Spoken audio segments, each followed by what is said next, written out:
find the criminal conspiracy.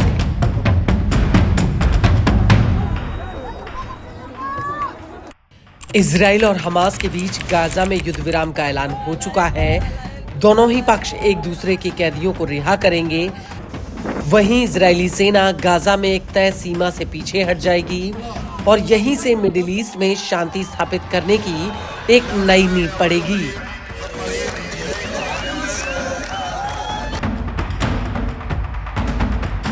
लेकिन क्या हकीकत में इस युद्ध विराम के बाद मिडिल ईस्ट में धधक रही जंग की आग शांत हो जाएगी?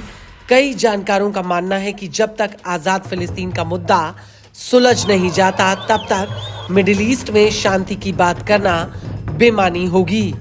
लेकिन इस सब के बीच अमेरिका ने एक ऐसा कदम उठाया है जिसको लेकर इन तमाम आशंकाओं को और बल मिलता है।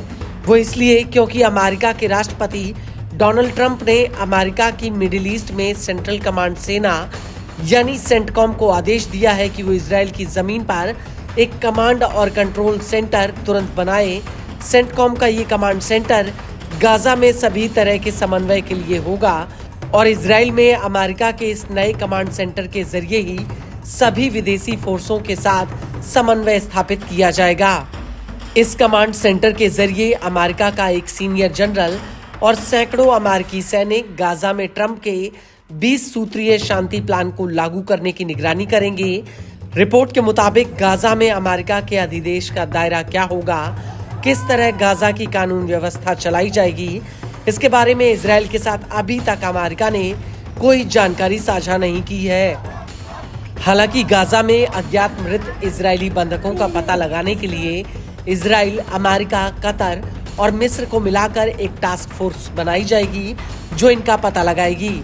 इजरायली मीडिया के मुताबिक ये टास्क फोर्स बंधकों को मलबे से निकालने या फिर बिल्डिंगों को ध्वस्त करने के लिए हैवी उपकरण मुहैया कराएगी जिससे मृत इजरायली बंधकों के शवों को निकाला जा सके।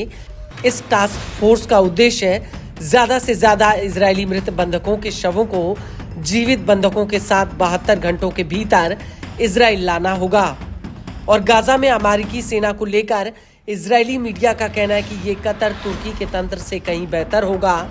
किसी भी इन्फोर्समेंट, किसी भी देरी और किसी भी तरह के उल्लंघन पर अमेरिकी सेना कार्रवाई करेगी। इजरायली मीडिया ने एक सुरक्षा सूत्र के हवाले से कहा कि आगे चलकर एक ऐसी व्यवस्था बनाई जाएगी जिससे विसैन्यीकरण के मुद्दे पर चर्चा और समाधान किया जाएगा। वहीं इसको लेकर न्यूज एजेंसी रॉयटर्स ने अमेरिका के एक सीनियर अधिकारी के हवाले से कहा कि गाजा की जॉइंट टास्क फोर्स में 200 सैनिक शामिल होंगे जिसमें मिस्र और कतर के सैनिक भी होंगे। हालांकि गाजा में सीधे तौर पर कोई अमेरिकी सैनिक तैनात नहीं किया जाएगा।